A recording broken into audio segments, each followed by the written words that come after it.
All right, everybody, welcome back to the Freedom Entrepreneur Podcast. I'm your host, Lindsay Sutherland, excited today to bring you another phenomenal guest all the way from Australia. I always love to time travel here on the podcast.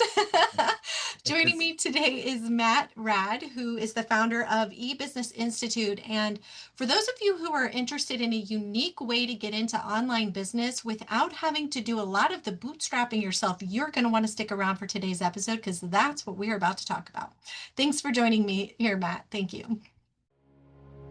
Don't miss an episode. Subscribe to this show on whatever podcast player you prefer and follow me on Facebook and Instagram. Hey, it's Lindsay, and I want to pop in here because I know how overwhelming it can be to get started building an online business.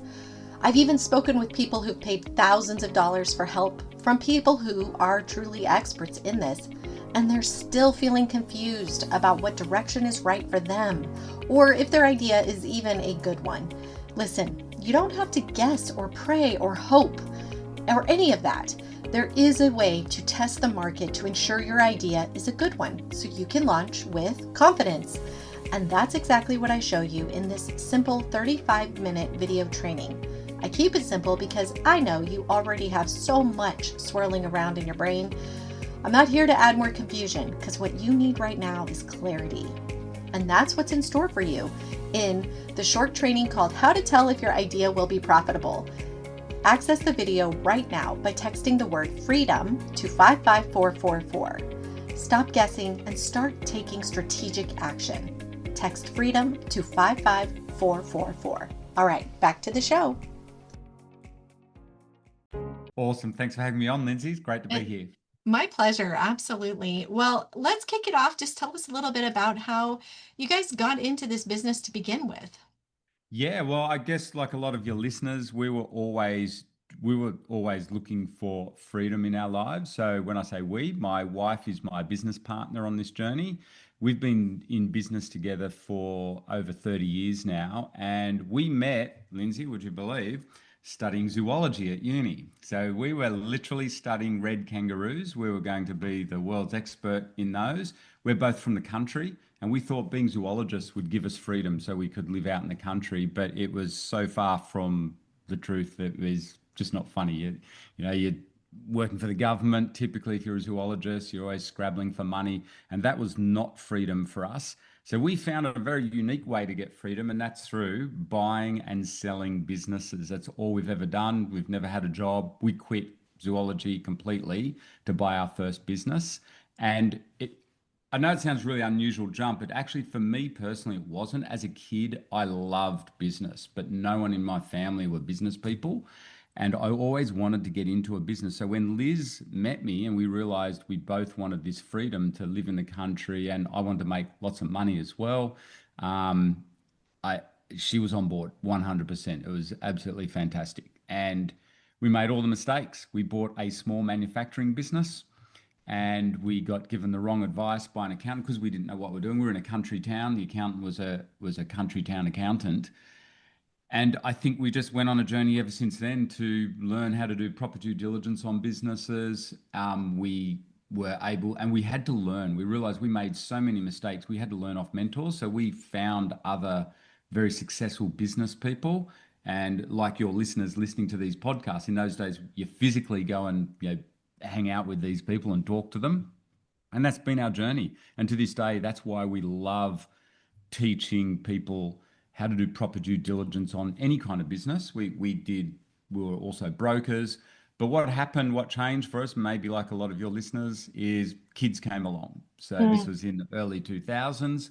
And that's when Liz and I both decided, okay, we really do want to work from home now. And we want something that gives us a lot more flexibility, like literally gives us true freedom. And we realized it was actually Liz who figured it out. This is before brokers even existed for online businesses. We'd seen the internet, and because we're here in Australia, we owned import wholesale businesses, and we're exporting to America at the time. And Liz just said, "This internet thing means we don't have to stick physical products on a container ship anymore and wait months and months to get our money in. We can be in America tomorrow, Matt. Why don't we just do what we've always done? Just start buying up." online businesses instead of bricks and mortar business because we were buying bricks and mortar businesses at the time, and that's pretty much how we came up with the strategy. So That's we're pretty one of the neat. first to do it. I think the theme of my week this week has been learning through hardship. Like, Yeah, yeah. I don't know. Do you ever notice how life sort of goes in like Oh my patterns? goodness. Yep, Even it my does. pastor on Sunday was talking about, like, his whole message was about how sometimes God gives us a hard time for a reason and Yep. it's part of his plan, right? And I was like, oh, okay. I leave Sunday and I'm like, yeah, that's good. And then today hits and I'm like, oh, maybe that's what that was all about. Yes, that's what it. Well, then for us too, it was hardship. Like for your listeners, I know, I made it. It sounds great. People hear our story. Oh, you've always bought and sold businesses, and you think it's not easy path, especially when you're a young entrepreneur. We're always in debt to the bank, and like you said, I think we were being tested a lot for those first 15 years that we're in business. Once we got online, it was a lot easier because we scaled down the risks significantly. And I think for your listeners, Lindsay, that's really important in this day and age. Is I know there's a lot of people out there who do what we do, buy and sell businesses, and they're teaching that. But it worries me that beginners take on too much risk when they buy their first business. And we found with online businesses, you can scale that risk down by buying very small, simple websites, keep the risk low. You don't have to go into debt. You can do it as a part-time thing. We don't want to see people quitting their jobs. And I Hmm. think for us, it it just went really, really well. It was so much easier than bricks and mortar businesses. Bricks and mortar businesses are really tough for your listeners, and I do not recommend doing them when you're a beginner, particularly if it involves physical inventory, because all Mm. our net worth was tied up in a warehouse somewhere, Hmm. and we're always in debt to the bank. And admittedly, we were buying and selling, you know, several businesses. We'd own multiple businesses at once, but I wouldn't do that. Yeah. This is much more family friendly. For us, family came first. That was part of freedom. And I saw on your website, that was important for you in on your about. So it's exactly the same thing. You suddenly realize in life, especially when kids come along, actually a big part of freedom is not just financial freedom, it's all about the family. And for us, that became very, very important. We wanted to raise our kids like, be working at home with the kids. And on that score, online businesses have been absolutely amazing. And now our kids are interested in online businesses as well, of course. Of So that's, course, I know. My son's yesterday was vibe coding some oh, video yeah. game. I'm like, well, Yep. all right. Um, Uh, I know it's a whole yeah. new world for them compared to what it was for us. And also I noticed too that there's just such a difference in perspective. Like hearing you Yeah. say like, oh, online business was so easy for us because you had it so difficult with the challenge of brick and Yes. mortar. But Yep. it obviously may not feel so easy for anybody else who's currently working in a job, or maybe they're even a freelancer. Freelancing isn't too hard. There's no inventory. It's just trading time for money, except for the fact that it becomes like a ball and chain rather than freedom.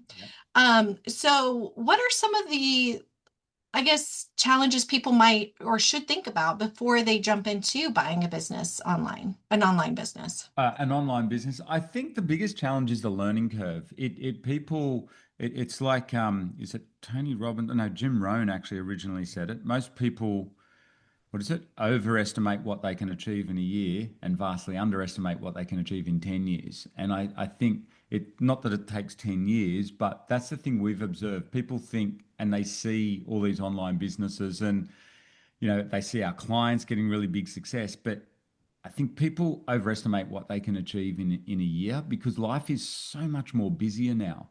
That's the Hmm. the main thing because we personally coach people.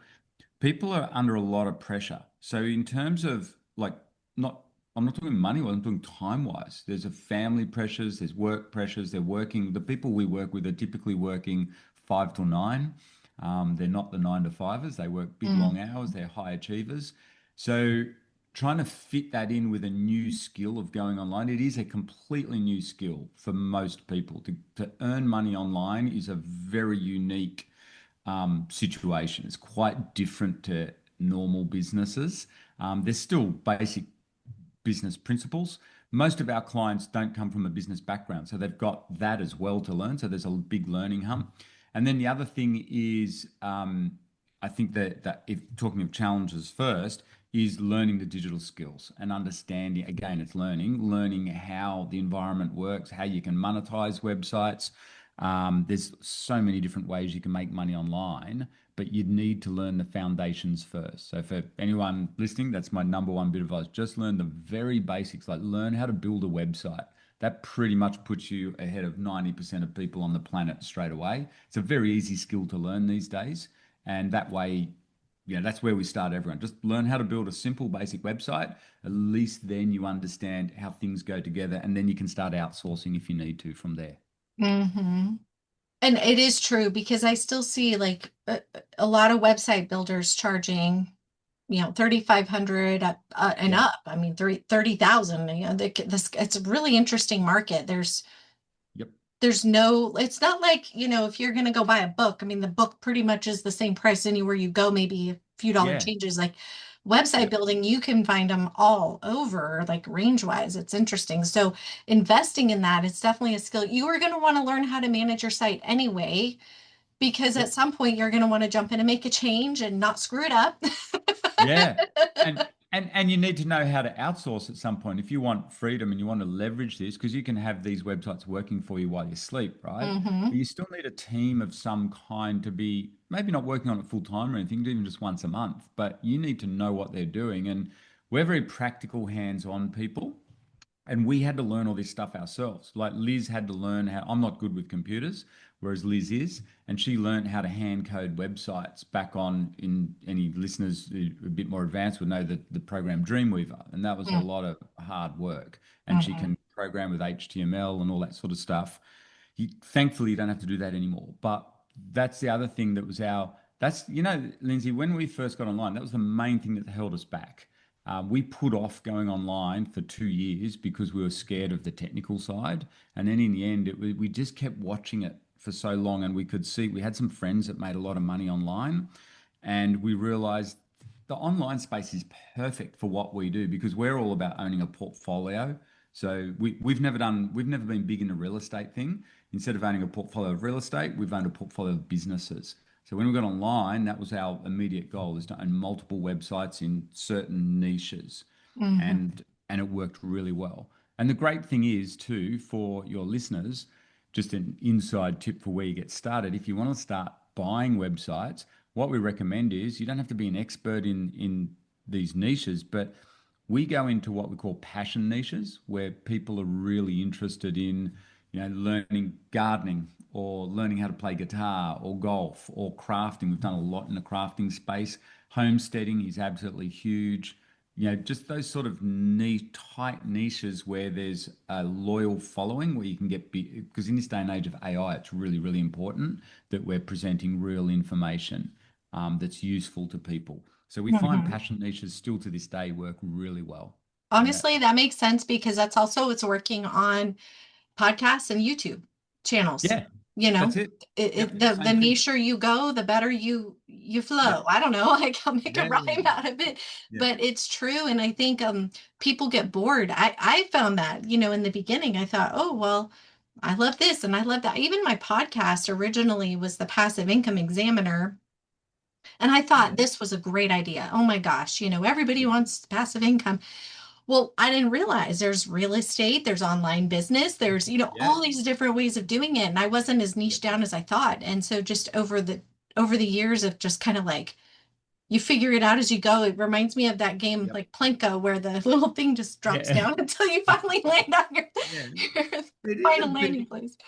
See that it is a bit like that. See what you just said. You figure it out as you go. I think that's the bit. That's what I was trying to say before. People, what is it? Overestimate what they can do quick. They kind of we notice with our clients they figure it out as they go. And the Hmm. beautiful thing about online businesses, you can, like you've found, you do figure out what's the saying? The riches are in the niches. Hmm. And so the good thing with online business is you can start out small. Like you can buy a money making website for under $1,000. Now it's not going to be perfect. It might only make a couple of dollars a month or whatever, but it's proof of concept. So you can see the money come into your bank account while you sleep. And so what that means is you can plod along learning on small sites with very little risk. It's like, what the cost of doing a diploma, like it's just a low like what would you call it? It's like buying a textbook for university or something. And then once you've learnt on it, you just sell it anyway and get your money back, and then you go into a bigger deal. Unlike real estate or buying traditional bigger businesses where you've got to put in typically 6 to 7 figures, that's a lot of risk if you're a beginner. And particularly if you're working in a really, highly paid job, do you quit your job to just do that? We don't recommend you do in this day and age. Keep your job for security, and you can start out buying small little sites, just learn on them. And then if you don't like it, don't continue with it. But if you do like it, and you can find, and we recommend finding those little passion, very niche websites. So, Lindsay, we've got a site on pigeon racing. I know Okay. nothing, even though we did zoology at uni. We studied kangaroos, not pigeons. We know nothing about pigeons. We just outsource the writing. Pigeon racing is a huge sport in the world. So it's very niche. It just ticks along, makes about $1,000 a month, has done for 10 years. Oh, see, That's that was what I was going to ask you is like when you say passion, do you think people do better when I mean, I guess it's a double winner if they can find a website that's performing oh and is yeah. a passion they love. But Yeah. if they're just getting started and maybe they want to buy a site, how important is it that they know the topic, like you were saying? Yeah, all things being equal, it's good if you do know the topic, but the majority, honestly, the majority of the sites that Liz and I have bought over the years, and I look at our clients as well, and our most successful clients, the majority of the sites they buy, they are not experts on at all. So I can give you an example. Ashleen, one of our very successful students from last year, she won our Student of the Year award for the best website by her background is Silicon Valley in America, and she's in the crypto space, and she's burnt out, right? So she studied with us, and she started out buying these small sites. And just recently, she shared on our podcast, she's now earning around $8,000 a month, semi-passively. It's not passive, it's semi-passive. But with 4 websites that she has no knowledge of whatsoever. So the first one was crochet. She's not a crocheter, and she just kept the original owner on to help. And she found there's lots of crochet experts. You can go to a website like upwork.com, and there's heaps of people who are experts in crochet. They'll write you articles or even patterns. She was selling patterns on there. She doesn't even crochet, let alone create patterns for crochet. So we've been in the crochet niche ourselves quite a bit. It's really easy to find very talented people who will write patterns for that website. So that was just making about $1,000 a month. She's bought a site, would you believe, on fishing. So she knows nothing about fishing. She's bought another site on sewing. She's bought a site on recliner chairs, and her favorite site. So all of these sites are making around $500 to $1,000 a month just off ads. They've got ads. So people come to learn about fishing or looking up, what are the best fishing lures to use and things like that. And they click on an ad, and she earns money semi-passively, or she gets an affiliate commission if they buy a fishing rod from Amazon. And so each of those sites are making anywhere from $500 to $1,000 a month. But then the big site that she's bought that's really exciting is it's a site on teaching people how to do Thai massage. And she knows nothing about Thai massage whatsoever. This is an amazing website that's been running for around 15 years, and it's just consistently made anywhere from $3,000 to $5,000 a month. And that sounds a lot, but it varies with seasons and traffic and Sure. things. And the original owner, he lives in Bali. He's an expat just living in Bali, and he just wants to cash out. So, because he's ready to retire, but he's agreed to stay on and help Ashleen with the website. She's allowed to use all his training videos, everything. It's all just comes all packaged up. No one else even bid on that site. I think she got it for around, is it 40,000, something like that, 40 or $50,000. Makes 5 grand a month, Wow. net Yeah. profit. And That's amazing. she's going to expand it. So they're the sort of, so she's been, and this is what we teach people, once you know, that's why I say you need the knowledge. Once you know how to be very selective in the sorts of sites that you can buy, you don't need to be an expert in the niches at all. Hmm. But That's if good you to are, know. you're even, if you are into sewing or crochet, then or what you've got, then yeah, it's a lot easier, obviously, if you are into the topic. And what about monetization? I mean, you mentioned AdSense and you mentioned there was one Amazon of affiliate. Yes, commission. affiliates, that's right. Yep. What about like having your own products? Like I would think the patterns on the crochet site would, Oh, she could do like a, what do you call that? Like a printable download where they pay yep. for a certain thing. I mean, is Yeah. that a pretty good way to go? What do you think is the best Yeah. way to monetize it, I guess is what I'm asking. In the old days, which was just 2 years ago before AI, 6 months ago, it yeah, seemed yeah, six like. months ago, literally.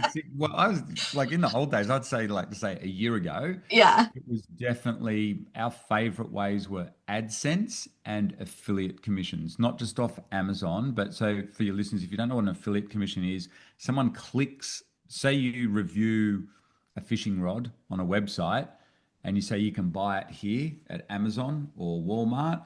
And if the person buys it, instead of you having to sell the physical product, you get a commission off Amazon or Walmart. Now, that's kind of 101, very basic stuff, but the best affiliate commissions are the ones where you go direct to the manufacturer because you can get about 20% commissions. It's way Mm, better than even selling the product physically. yeah. So, up until a year ago, they were our favorite ways. AI and the way Google and search is working now, it's a little bit harder for beginners unless you buy an established website. So it's still our preferred way if you can get it working really well in terms of semi-passiveness, because literally all you've got to do is keep the traffic come to the site and you literally make money while you sleep. Literally, like Mhm. Ashleen's site, she's making around $8,000 a month while she sleeps. She doesn't have to work on those sites very much. She just has to keep the content up. As long as the traffic's going there, people always click on the ads and she makes money.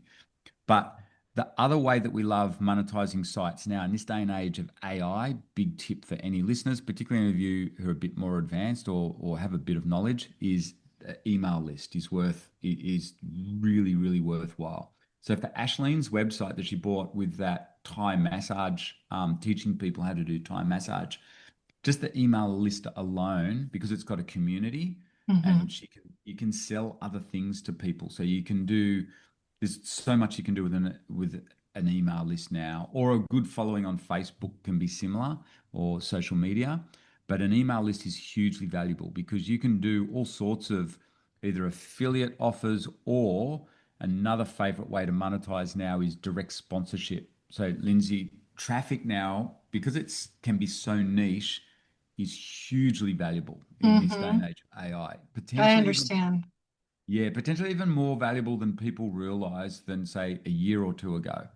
So, direct sponsorship deals with individual companies, big and small, I think that's the way of the future. We've been teaching this for the last 15 years. We've always done it. But if Yeah. you owned, say, a fishing website, you could go to a fishing rod manufacturer and cut a deal with them and say, look, I'll represent your brand on our website. You pay me a sponsorship fee of a couple of $1,000s a month, um, plus an affiliate commission when someone clicks on the affiliate link, and that can be very lucrative for you as a website owner. And Mhm. that's how we've done it on lots of times over the years in those passion niches. We go direct to the manufacturers and do a deal with them. The same is true on podcasts. That's actually one good way to monetize a podcast is to Yep, have a similar, but it really only works, like you said, if you have a really niche audience. Like, that's it. that's just got to be because then they're like, hey, I don't care if you only get, I don't know, 10,000 people looking at your stuff every month, but if they had a 10,000 captive people who are for sure in the market for what they're doing, that's like Yeah. a gold mine to them. Absolutely. And think about this, where we turbocharge this or put that strategy on steroids is what I said with the email list. You imagine you have, say, a gardening, I'm just thinking we have a client that has a big gardening website and it's a very niche gardening website. If they have an email list as well, not only is the sponsor getting access to being on the website and advertise, putting a big banner ad on there or something like that. It's a really valuable monetization strategy to offer sponsorship deals where they can sponsor a newsletter or an email. So newsletters and emails are kind of the same thing. And you can, you'll see anyone here, I'm sure, is signed up to those newsletters. Hmm. People pay money to be in there. So that's passive income for for the newsletter owner or for the email list. But particularly with big email lists in very niche markets, it can Mm. work really well. And a really good example for anyone that's looking for like the ultimate freedom business is travel influencers. So Oh. we've got a few travel influencers who are doing really well now, and they've literally built it through building a big Instagram position and showing. We've got multiple travel influencers who we've coached, and they're traveling around Australia and they blog about it. It's passion, so it's real. So people Hmm. want to see where are these guys visiting, and then they just get sponsorship deals. So Chris Hmm. and Beck, who are also coaches here at the Business Institute, but they are literally right now on a sponsored trip overseas, and they're being paid $20,000 to do that trip. That's That's a lot of awesome. money for a young Yeah. person, and all they have to do is blog about it, put a banner ad on, promote the company, and also they've done deals like that with tourism boards and things. They can get, photography companies will sponsor them because they're really good at photography, and so they just say, look, we're using the Canon XYZ here when we film this, and they're getting sponsorship deals. That's So that's incredible. yeah, it's because they've got that what you said, that very niche following on Yeah. Instagram and what's the other one now? They're building up YouTube channel. I was going to say, so another thing that's coming up right now a lot is faceless YouTube channels. Yeah, that's an interesting one for us. Okay, because I'm I'm on the listening to what fence you're whether. saying, and my mind just kind of like rocket fires off with ideas. So I'm thinking, okay, if I got into this and I got a niche thing like the crocheting or Yeah. whatever, um, it would be so easy to start a faceless YouTube channel. There's a software, I can send you a link to it. It's called Syllabi. I'm Yeah. actually an affiliate for it, and it's not very much money. And you can become an affiliate too, and then your clients, your students could use it. And what you can do is you basically turn all of your blog posts into a short, and it Wow. will publish it to your YouTube. So you would grow on YouTube, you'd have your blog, you'd almost be like independently driving traffic without having to necessarily pay for ads, although that's probably not a bad idea in the mix. But Yep. you build this huge brand, you could easily do that between those. That's a great idea because one of the things we're teaching now, because of AI, we need these multiple channels to Mm-hmm. drive traffic. So not so like our travel influencers, not just the standard blog. It might be like you said, a podcast is absolutely brilliant because people are so engaged with podcasts. Same as a YouTube channel, Instagram, LinkedIn is really powerful in certain. It depends on the niche, It does but depend, yeah. Hmm. The so visual ones, like that's why I thought of yeah. crocheting because you can see somebody making Oh, it. the Yeah. best one is that we're seeing huge results with now with clients is really interesting, which I've never done a lot of myself, is Pinterest. It Oh, is what? also, especially in the crafting niches, of course, that makes Yes. a lot of sense, but and travel and things like that. But just across all sorts of niches, Pinterest is really driving a lot of traffic for our clients. And what you Yes. do, it's a strategy is for listeners, you just try and funnel that traffic. This takes time to figure this out, but you basically funnel the traffic where you can, either to your blog or to your email list, and then you just get sponsors in front of them. So you Yes. use the social media to drive the traffic and other points on the internet. I'm kind of waving my arms around here, but we don't just in the old days. So when we started online, it was really simple. It's just a blog, like a Hmm. website. That was all. But over the years, it's evolved into okay, we need to add in the email list and like as many different channels or points of contact on the internet as we can get. And people want real content as well. So that all Hmm. things being equal, if you can use your personal branding on the website, that's a better thing. So that's why Hmm. travel influencers still do really well because people want to follow individuals and they like to see, what are the real play? What's it like when you park your RV in that particular camping spot? Was it easy to back it up? Is there power? So we've got here in Australia, we've got a client called Annette. She'd love her and her husband are traveling around Australia, not in an RV in a caravan. It's called Hmm. grey nomads. So they're retired, but it's a real niche market. Grey nomads traveling around in the caravan, and she's blogging about where they stay each night and what's easy to. They've got it's a big rig that they've got, and she's got like over 100,000 followers on Facebook, or retirees or people that want to travel around, and she gets Hmm. sponsorship of That's so caravan. cool. Yeah. She's making that. She's retired. She doesn't need the money, but it's really nice But why not? Using the internet. On that note, like I'll tell you, I worked in the car business and I've been and on this podcast I've talked to so many people who are, it's all about finance and money and passive income for the future or investments and all that. And I always thought to myself, why do we work so hard on a 401k, which I don't know if they have Yeah. something like that in Yeah. Australia, but It it's is similar. similar. Yep. Yep. But Super. what, we all go to work, we get our W-2, we put a little bit of money away, and then we hope we have enough when we retire, or if we're smart, we think ahead and whatever.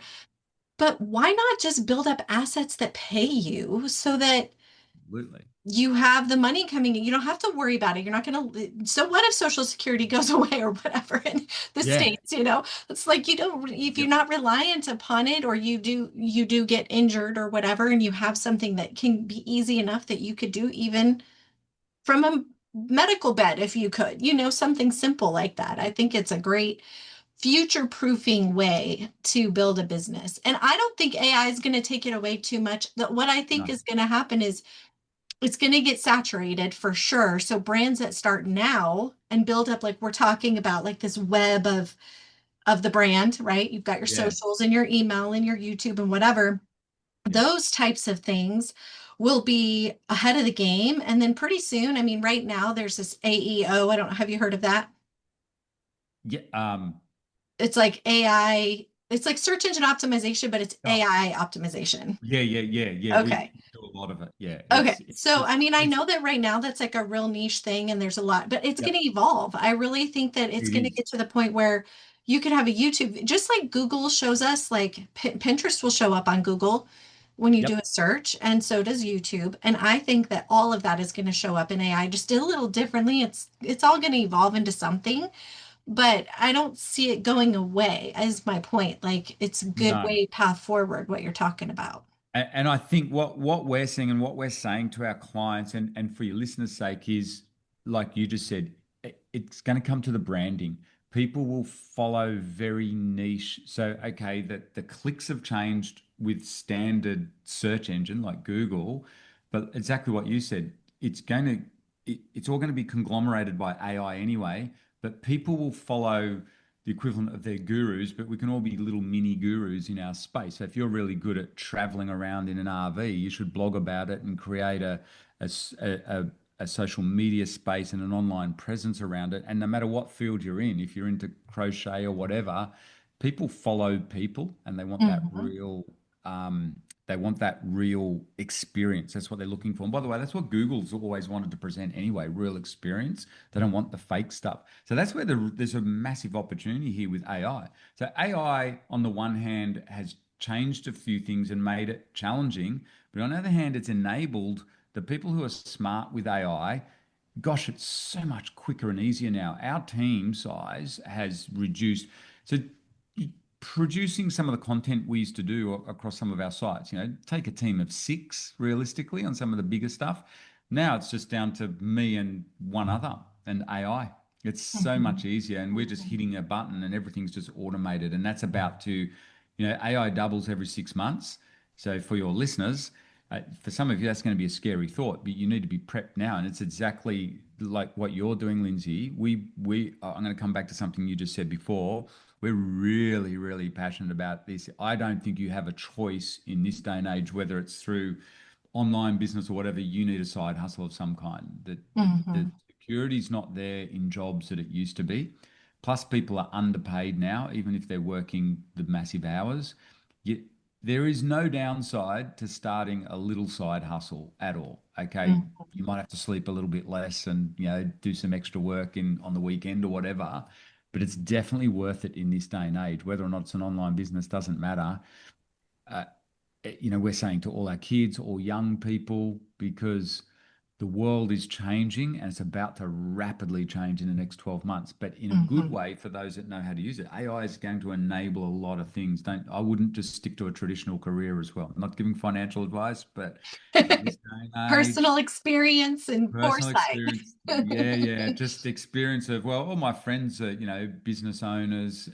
We all make money online, and it is amazing. So yeah, it's evolving, but I think, like you said, if you are using it to create especially branded, like personal branding and get that personal following. That's why going really sub niche is really Hmm. smart. And, Yeah. all things being equal, coming back to like your original point, it would be better if you're in a niche that you're personally interested in. It can be Hmm. anything. It doesn't really matter what niche, as long as there's traffic and someone's passionate about it. And you use AI Right. to help you research it too. That's the other thing now. So Yes, much that's quicker. true.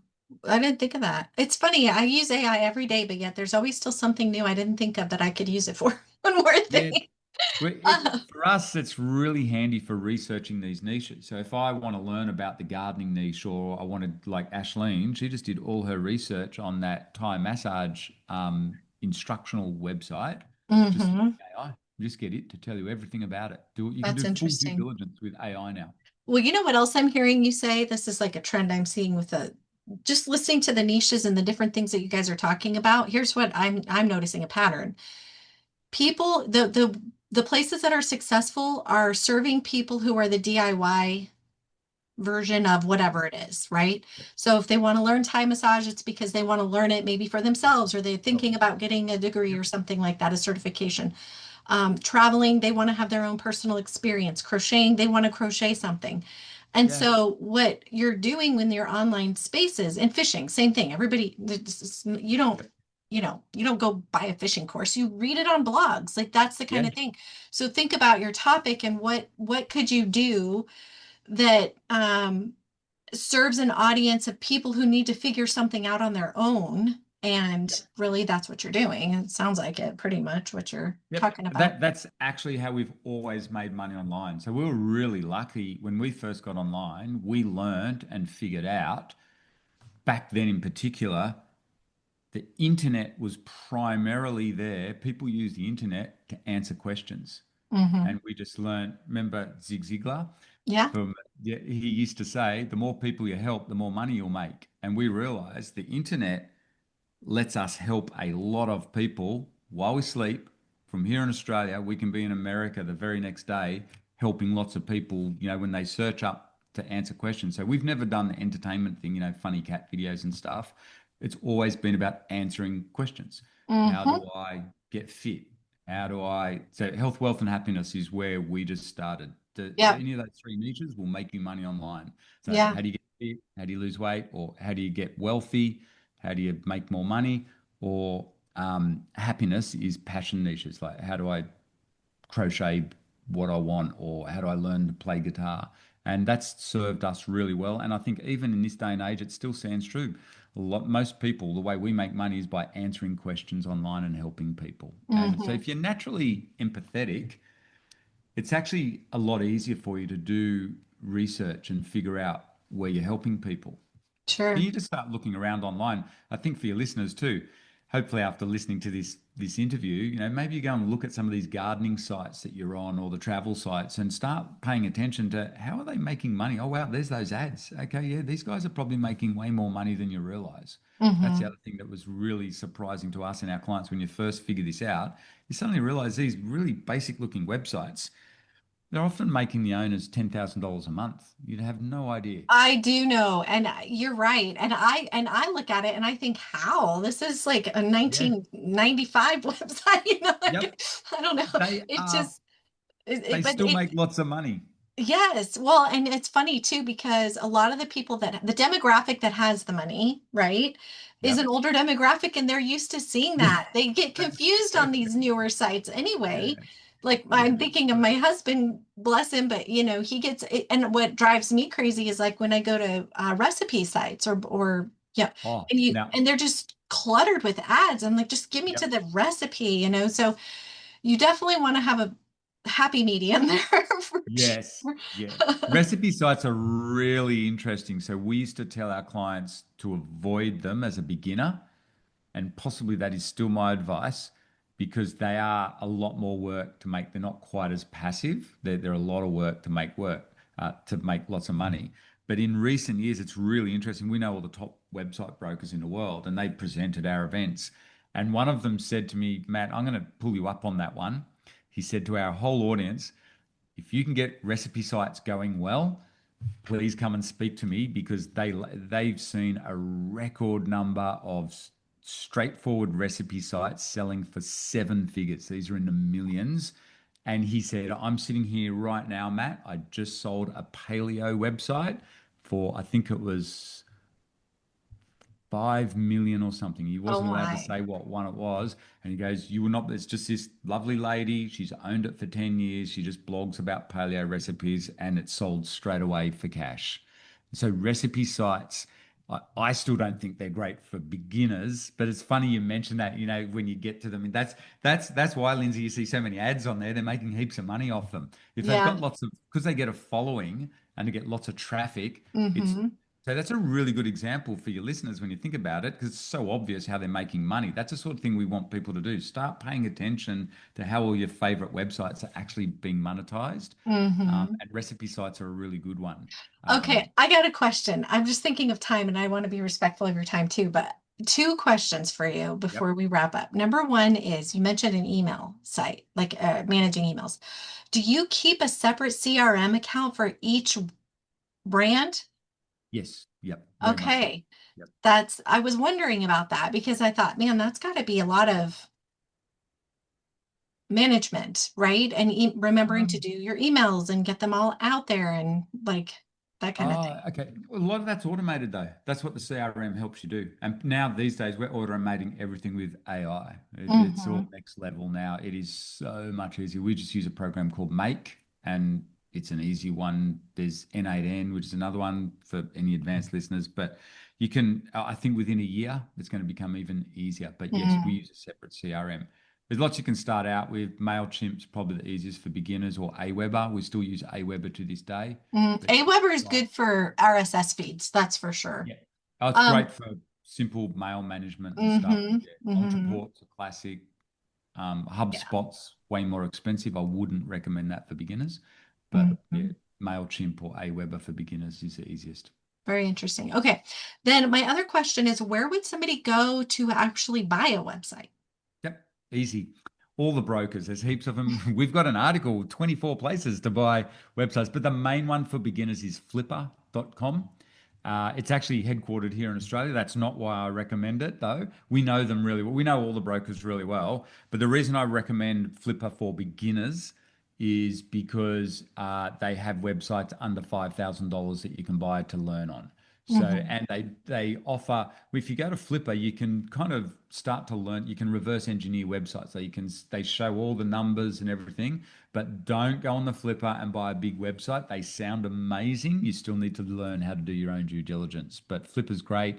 You can go to Empire Flippers. They have much bigger websites starting at, 100,000 plus. Most of the other brokers are selling much bigger websites. There is another site now called Money Nomad. It sells websites under 50,000. So as a beginner, you want to be buying websites under $5,000 for your first one. And then the next one, you step it up. You might buy one under 50,000 or under $20,000, which is still way less than spending six figures on a traditional bricks and mortar business. Oh, But yeah. you learn on those small sites first. Hmm. And then there's stacks of brokers now. There's Empire Flippers, FE International. The problem is this is matured the market, and the websites are getting much bigger, and there's Hmm. and they're Sure. all selling, It's still minimum cheaper. five, I six. mean, I talked to somebody recently, a friend of mine started a Shopify store and Oh yeah, they're she has complete. some of her own inventory. She paid somebody to build her site and it Yep. all together, I think she mentioned she has over 30,000 invested and it's still just getting started. Yeah. Yeah. So, and there's so much you don't know until you get another point to make on that note is that when you buy a site that's already established, their ads accounts running, that's a Yep. huge thing. You don't want to lose Yep. their ad account. They've already got history. They've Google, got traffic. wherever the Google juice is, I was telling her, I said, Google's like Yep. the mob That's it. boss of the internet. Like whatever Yeah. makes Google happy, we're happy. Yep. Yep. That's exactly it. You want that. That's the beauty of buying an existing site, because it's got all those things, and it's got literally, you know, we call it link juice. Like it's got Google juice there. Like Mm. it's got the Google background and it's got the traffic. But you still need to understand how the online space works when you want to start buying bigger sites. So, learn due diligence. That's the main thing that we're passionate about, that we've been teaching people for 15 years. I'm gonna dig it. I'm gonna check out your podcast. What's your podcast called? Digitalinvestors.com. I'm Digital game.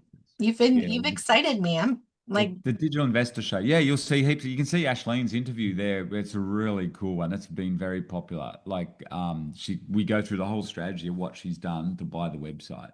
very And nice. also another client of ours, Ian, who's in America, he runs a nuclear power plant, works in, and he does this part time. And he's just bought these small little sites, same sort of thing that cost around 10 grand, making around 1,500 to $1,000 a month passively. He's got Hmm. 3 kids, and there's a really good interview with him how he's done it with AI. Just every single, because he doesn't have time to work on the sites. It's just him and AI, and Yeah. he's bought a couple of sites that are now cover his rent. So Okay. I'm thinking about comparing this to buying real estate because I understand buying real estate. okay, So yeah, when you buy real estate, like you might, let's say you find a house for 150,000, which they're still there. So you get a loan and you have a loan, so you have money going out, but you're cash flowing because the rent's high and you know what you're doing. okay, In this case, though, you got to kind of fork out the 10 grand first, and then yes, you you don't do. make your money back until like a year later, 10 or 12 months later. Is that the main Well, difference? ideally, you renovate it as Mm-hmm. quick as possible and get the cash flow up. So you're Okay. buying, what we teach is you buy the sites that people, that's the beauty of buying these passion sites. People just neglect them. They get bored with them. Mm, They're not making that much. Like they might make, say, $100 a month. It's pretty boring when you own 5 other sites that are making 10,000 a month. So you just sell them cheap on Flipper as the mm-hmm. seller. So we come along and buy them cheap and we fix them up and we double. This is exactly what Ashleen and Ian did in those interviews. The Okay. sites they originally bought were making $500. We talk about everything monthly. They were making $500 a month. They've renovated them with AI. Now they're making $1,000 a month. So they get their money back heaps quicker. So it's, but yes, you generally get your money back within in a year. This is not a no money down strategy. It's not like buying real estate where you can't easily borrow money. Although you do have SBA loans in America, which can make it easier, but you would need experience before you go and get those loans. Sure. But Well, yeah. And be this careful this with is those a guys because what I've noticed is SBA has a whole call center and they outsource their leads. And there's a scam going around. I'm just going to say it since we brought it up so people know. But there's a scam where these lenders are like you think everything's great. You're getting $100,000 loan, everything's hunky dory. If you don't yeah. read the fine print, what they don't tell you is there is no there's a we have this thing called a no prepayment penalty, and most of us are accustomed to that. If we pay off our mortgage early or pay off a car Oh early, yeah. we don't get Yeah. penalized. Well, that's not how they're doing these business loans. And if you're not careful, Ooh. you could get a loan for 100,000 and think, okay, well, that's fine. I'll just pay it off in a couple years. You go to pay it off, you still owe 70,000 in interest or some ridiculous amount because they don't let you off the hook on the interest. So you got to really be careful what you're doing. There you go. Well, so we've always been, it we don't like debt because of our experience in bricks and mortar business. And we had some mentors say to us, just go for cash flow. Always Hmm. we've only ever bought high cash flow businesses, and that's worked really well for us. And so this is definitely not one of those no money down type things. You have to come up with the money to buy the website. So don't do it if you don't have the money. Hmm. You Yeah. got to spend money to make money though, in my experience anyway, in life anyway, and particularly when you buy businesses, you do get what you pay for. Right. Um, and but yeah, you've got to have a couple of grand to buy these. I mean, really, if you don't have some money to buy a business, you probably shouldn't be buying a business anyway. Hmm. You've got to Hmm. be able, you're better off building it and cash flowing it that way. So if you don't have much money, the best way is to build websites for local businesses. That's a whole nother strategy that we Hmm. teach as well, but that works very effectively for people that don't have a lot of cash flow. There you go. Smart. I love it. Well, what's the website where people can connect with you if they're ready to like learn more about getting involved in this? So you go to our website, ebusinessinstitute.com.au. We've got a free masterclass there that shows how all this works, where you buy the websites, the basics of what we're doing when we're doing due diligence, and the basis of our strategy of how we buy a portfolio of websites. So there's buttons all on there for finding that free masterclass. Or you can go to our, like you're going to, our Digital Investors podcast, where we interview all our Yes. clients. So Yeah, there's a I'm great, excited to learn more. That's pretty and we've got awesome. brokers on there as well talking about what are the current trends, what's working in the current market and stuff. So Nice. that's the other spot. Excellent. Well, thank you so much. This was a great conversation. Awesome, Lindsay. Thanks so much for having me on. Real pleasure to be here.